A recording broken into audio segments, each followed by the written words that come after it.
ಎಲ್ಲರಿಗೂ ನಮಸ್ಕಾರ. ನಂಗ ಟ್ರೈಬಲ್ಸ್ ಯೂಟ್ಯೂಬ್ ಚಾನಲ್ಗೂ ಎಲ್ಲರಿಗೂ ಸ್ವಾಗತ.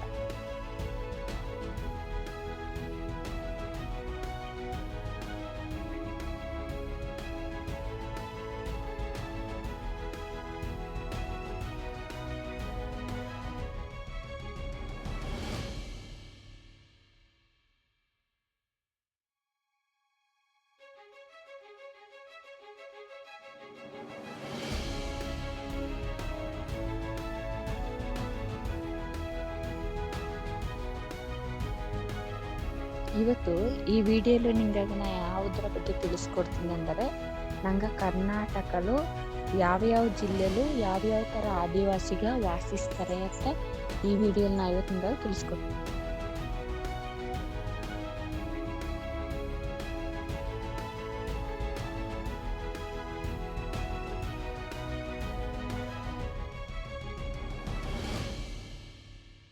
ಮೊದ್ಲಿಗೆ ನಂಗೆ ನೋಡೋದತ್ತಾದರೆ ಮೈಸೂರು ಜಿಲ್ಲೆಲು ಜೇನು ಕುರುಬ ಅಥವಾ ಬೆಟ್ಟ ಕುರುಬ ಈ ಥರ ಜನಾಂಗಗಳ ವಾಸ ಮಾಡ್ತಿರ್ತಾರೆ. ಮತ್ತು ನಂಗೆ ಜಾಸ್ತಿ ಕಾಡು ಪ್ರದೇಶಲು ವಾಸ ಮಾಡ್ತಿರ್ತೀವಿ. ಇದಾದಮೇಲೆ ಚಾಮರಾಜನಗರ ಜಿಲ್ಲೆಲತ್ತ ಬಂದಾಗ ಈ ಸೋಲಿಗ ಜನಾಂಗ ನಿಗೆಲ್ಲ ಕಾಳಿರ್ತಿದ್ದರು. ಇಂಥವರು ಜಾಸ್ತಿ ಬಿಳಿಗಿರಿ ರಂಗ ಬೆಟ್ಟ ಪ್ರದೇಶಲೆಲ್ಲ ಜಾಸ್ತಿ ಹೆಚ್ಚಾಗಿ ವಾಸಿಸ್ತಿರ್ತಾರೆ. ಮತ್ತು ನಂಗೆ ಕೊಡಗು ಹತ್ತ ಬಂದಾಗ ಕೊಡಗುಲು ಎರವಾಗಿರ್ಬೋದು ಅಥವಾ ಜೇನು ಕುರುಬರಾಗಿರ್ಬೋದು ಅಥವಾ ಬೆಟ್ಟ ಕುರುಬರಾಗಿರ್ಬೋದು. ನಂಗೆ ಜಾಸ್ತಿ ಕಾಡಲು ಮತ್ತು ಈ ಥರ ಬೆಟ್ಟ ಪ್ರದೇಶಗಳೆಲ್ಲ ಜಾಸ್ತಿ ವಾಸ ಮಾಡ್ತಿರ್ತೀವಿ. ನೆಕ್ಸ್ಟು ಇದಾದ ಮೇಲೆ ಉತ್ತರ ಕನ್ನಡ ಅಂತ ಬಂದಾಗ ಇಲ್ಲಿ ಸಿದ್ಧಿ ಜನಾಂಗದವರು ಜಾಸ್ತಿ ವಾಸ ಮಾಡ್ತಿರ್ತಾರೆ. ಇದಾದ ಮೇಲೆ ಉಡುಪಿ ಜಿಲ್ಲೆ ಅಂತ ಬಂದಾಗ ಇಲ್ಲಿ ಕೊರಗ ಜನಾಂಗ ಅಂತ ಇರ್ತಾರೆ. ಇವರು ಕರಾವಳಿ ಪ್ರದೇಶದಲ್ಲೂ ಜಾಸ್ತಿ ವಾಸ ಮಾಡ್ತಿರ್ತಾರೆ.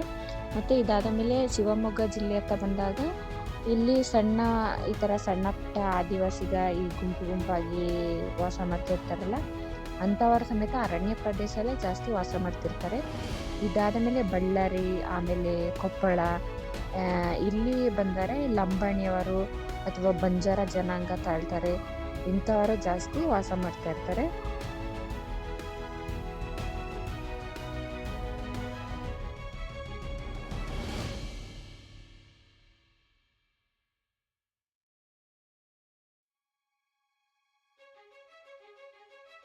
ಇದಲ್ಲದೇನು ಕರ್ನಾಟಕದಲ್ಲೂ ಸುಮಾರು ಕಡೆ ಆದಿವಾಸಿಗ ವಾಸಿಸ್ತಾ ಇದ್ದಾರೆ. ಮತ್ತು ಈ ಥರ ಕಾಡುಗಳು, ಬೆಟ್ಟಗಳು, ಆಮೇಲೆ ಈ ಥರ ಗ್ರಾಮೀಣ ಪ್ರದೇಶಗಳು ಅಲ್ಲೆಲ್ಲ ವಾಸಿಸ್ತಾ ಇರ್ತಾರೆ.